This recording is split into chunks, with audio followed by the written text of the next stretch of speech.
పరంగా అన్ని తగ్గి అన్ని రకాలుగా ఎందుకు పెట్టానంటే ఇది నేను పార్టీగా గెలవడం కంటే కూడా నేను ఇండివిజువల్గా సాధించడం కంటే కూడా నేను కోరుకుంది 5 కోట్ల మంది ప్రజల ఆకాంక్షల్ని ఆశయాల్ని ముందుకు తీసుకెళ్లాలని నా తపన. ఇది ఎట్టి పరిస్థితుల్లో కూడా నేను కోరుకుంటుంది. ఇప్పుడిప్పుడే మనం చిన్నపాటి ఒక 1 పాయింట్ అభివృద్ధి చూసాం మనం ఇప్పటికీ. ఇది ముందుకెళ్ళాలి, ఇంకా మన ఆకాంక్షలు ఆశయాలు ముందుకు తీసుకెళ్ళాలి అంటే ఇది మనలో ఉన్న ఏమన్నా సరే చిన్న చిన్న సవరణలు ఏదైనా చేసుకుంటే అందరం ముందుకెళ్ళాలి. ఈ ప్రభుత్వానికి ముఖ్యమంత్రి గారికి బలంగా నిలబడాలని మనస్ఫూర్తిగా కోరుకున్నాను అధ్యక్ష. అలాగే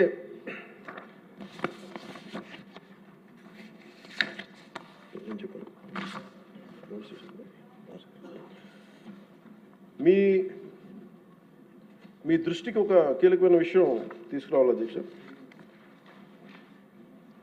మన దేశంలో 140 కోట్ల ప్రజల భవిష్యత్తు నిర్ణయించే విధంగా భారత రాజ్యాంగాన్ని అమలు చేయడానికి మరి ప్రజాస్వామ్యాన్ని పరిరక్షించడానికి రాజ్యాంగ నిర్మాతలు 3 ప్రధాన వ్యవస్థలను ఏర్పాటు చేశారు. వన్ ఇస్ శాసనసభ వ్యవస్థ, లెజిస్లేటివ్, ఎగ్జిక్యూటివ్ అండ్ జ్యుడిషియల్.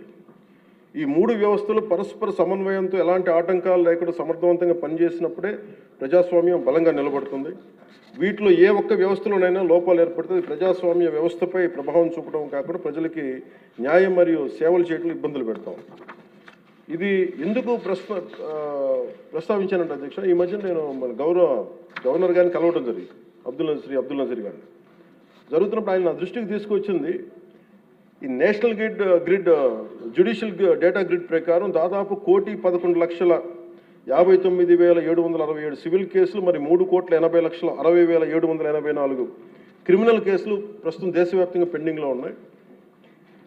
ఇన్ని జరుగుతూ ఉంటే మీరు యాజ్ ఒక పొలిటికల్ మీరు లెజిస్లేటివ్ పవర్ ఉన్న మీరు ఏదైనా మీరు కూర్చోబెట్టి ఒకసారి మీ సభ్యుల దృష్టికి తీసుకెళ్ళి దీన్ని ఎలా తగ్గించగలం, ఈ లిటిగేషన్ ఎలా తగ్గించగలం మీరు కూర్చోబెట్టి ఒకసారి ఎలా ఫెసిలిటేట్ చేయగలరు ఒకసారి మీ సభ దృష్టిలో మీరు మాట్లాడడం చెప్తే ఇది నాకు నిజం చాలా వాస్తవం అనిపించింది.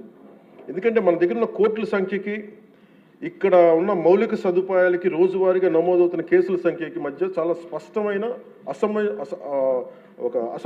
అసమతుల్యత ఉంది అధ్యక్ష, ఇంబ్యాలెన్స్ ఉంది. ఈ పరిస్థితుల్లో ఈ కేసులని పరిష్కారం కావడానికి ఎన్ని దశాబ్దాలు పడుతుందో కూడా చెప్పడం చాలా చాలా కష్టం. అందుకని ముఖ్యంగా మీరు కోర్టుల పరిస్థితిని చూస్తే కనీసం మౌలిక సదుపాయాలు కూడా అందుబాటులో లేని పరిస్థితి కనిపిస్తూ ఉంది. ముఖ్యంగా మహిళా అడ్వకేట్ల కోసం టాయిలెట్స్ కానీ సదుపాయాలు కానీ చాలా చోట్ల లేవు, కనీసం వాళ్ళ విశ్రాంతి గదులు కానీ. రోజుకి వేలాది మంది కోర్టులకు వచ్చి వెళ్తూ ఉంటారు, వాళ్ళకి తగిన మౌలిక సదుపాయాలు కల్పించడం కూడా చాలా చాలా అవసరం. అందుకే బడ్జెట్లో న్యాయశాఖకు తగిన నిధులను కేటాయించే బాధ్యత లెజిస్లేటివ్ వ్యవస్థ పైన ఉందని నేను మనస్ఫూర్తిగా భావిస్తాను. ఈ సందర్భంలో ఈ సంవత్సరం గౌరవ ఆర్థిక శాఖ మంత్రి పయ్యావుల కేశవ్ గారు ప్రవేశపెట్టిన ఈ బడ్జెట్లో దాదాపు 100 కొత్త కోర్టు భవనాల నిర్మాణానికి 349 కోట్లని కేటాయించడం చాలా చాలా మనస్ఫూర్తిగా అభినందిస్తాను. గతంతో పోలిస్తే కూటమి ప్రభుత్వం న్యాయశాఖ చాలా ప్రాధాన్యత ఇస్తున్నప్పటికీ కూడా సభ దృష్టికి నేను తీసుకొస్తే ఇంకా మనం చేయాల్సిన పనులు చాలా చాలా ఉన్నాయనిపిస్తుంది. ఎందుకంటే ఆయన చెప్పింది, ప్రత్యేకించి గవర్నర్ గారు చెప్పింది, ఒక్క కేసు ఒకళ్ళ మీద ఉంటే మనందరికీ తెలుసు, అందరం దాదాపు ముఖ్యమంత్రి గారు చెప్తే సభలో ఉన్న ప్రతి ఒక్కళ్ళ మీద ఏదో ఒకలాగా కేసులు ఉన్నాయి.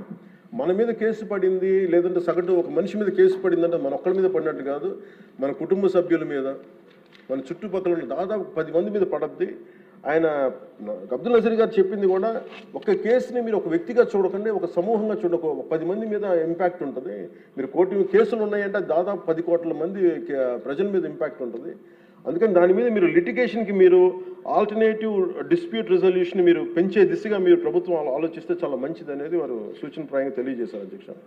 అలాగే కేసుల స్వభావం క్లిష్టతను బట్టి చిన్న చిన్న వివాదాలను ఏడీఆర్ సెంటర్ల ద్వారా పరిష్కరించేలా చర్యలు తీసుకుంటే కోర్టులపై ఉన్న భారం తగ్గుతుంది.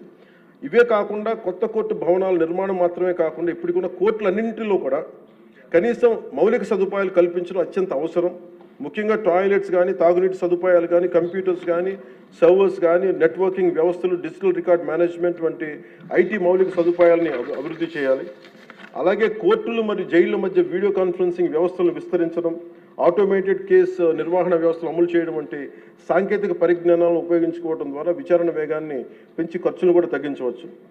సో అధ్యక్ష, ఈ అంశంపై గౌరవ ముఖ్యమంత్రి శ్రీ నారా చంద్రబాబు నాయుడు గారి నాయకత్వంలోని కూటమి ప్రభుత్వం సమగ్రమైన ఒక చర్చ జరపాలని, అవసరమైతే గౌరవ గవర్నర్ మరియు సుప్రీంకోర్టు మాజీ న్యాయమూర్తులు అయిన జస్టిస్ అబ్దుల్ నజీర్ గారి విలువైన సూచనలు కూడా తీసుకుని ముందుకు సాగితే మరింత మెరుగైన ఫలితాలు సాధించవచ్చని సభ దృష్టికి నేను తీసుకొస్తాను.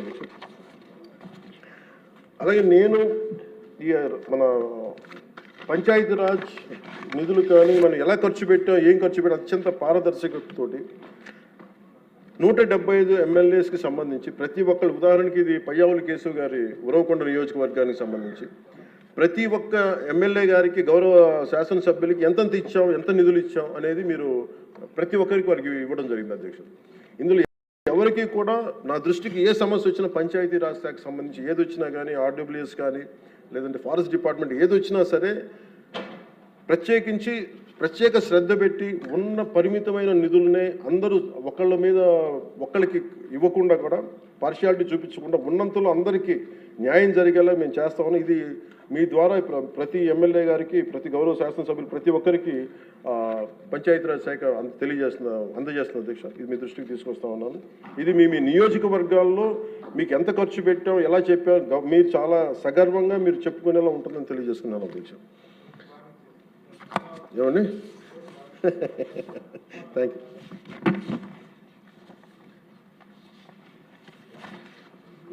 అలాగే వీళ్ళకి సంబంధించి అంటే నాకు సభ దృష్టికి, ఇంకా గౌరవ సభ్యులందరూ మాట్లాడతారు, నా సభ దృష్టికి నేను తీసుకురాగలిగేది, ఇప్పటికీ కూడా వాళ్ళ సభ్యులు తక్కువ 11 మంది అయినప్పటికీ కూడా వాళ్ళు ఒక 1100 మంది ఉన్నట్టుగా వాళ్ళు మాట్లాడుతూ ఉంటారు. అంటే మనం ఎందుకనంటే వాళ్ళు చెప్పిన దాన్ని చాలా బలంగా నమ్ముతారు.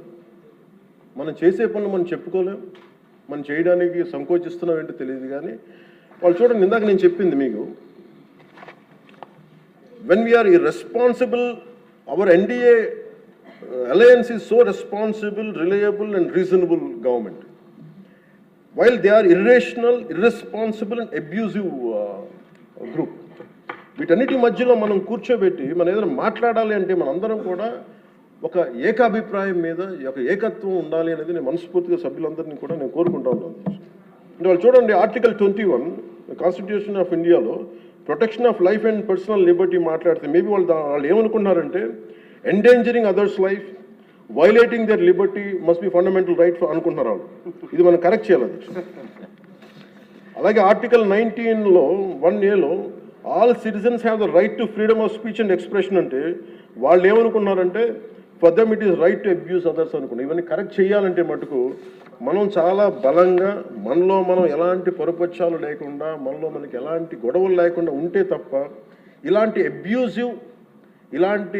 అబ్యూజివ్ వ్యక్తుల సమూహాన్ని మనం ఎదుర్కోలేము అధ్యక్ష. కల్తీలు వాళ్ళే చేస్తారు, వాళ్ళే బూతులు తిడతారు. ఎలా ఉంటుందంటే హిందీలో చెప్తారు, ఉల్టా చోరు కొత్త వాళ్ళు కూడా అంటే దోపిడీలు చేసే దొంగ పోలీసు వస్తే పోలీసుని దొంగ అని అరిచాడు. వాళ్ళే తిట్టి, వాళ్ళే అబ్యూస్ చేసి మళ్ళీ మనం తిట్టామని చెప్తారు. కల్తీలు వాళ్ళే చేస్తారు. కానీ మనం డిఫెండ్ చేసుకోవడానికి irrespective of whether we're from different parties, మనం విభిన్నమైన కుల సమూహాల నుంచి రావచ్చు. కానీ బట్ రాష్ట్ర ప్రయోజనాలకి మనందరం ఒకే గలంతో ఉండాలని మనస్ఫూర్తిగా మీ ద్వారా నేను అందరూ ఉండాలని కోరుతున్నాను. ఎందుకంటే నాకు మీకు ప్రజల ఆకాంక్షలు ఎలా ఉంటాయో తెలియదు, ప్రజల ఆశయాలు ఎలా ఉంటాయో తెలియదు. మీరు బడ్జెట్ వస్తుంది అంటే అరే మాకు ఏం వస్తుంది ఇందులో కోరుకుంటారు. ఒక సమ్మర్లో స్కూల్స్కి రాబోతున్న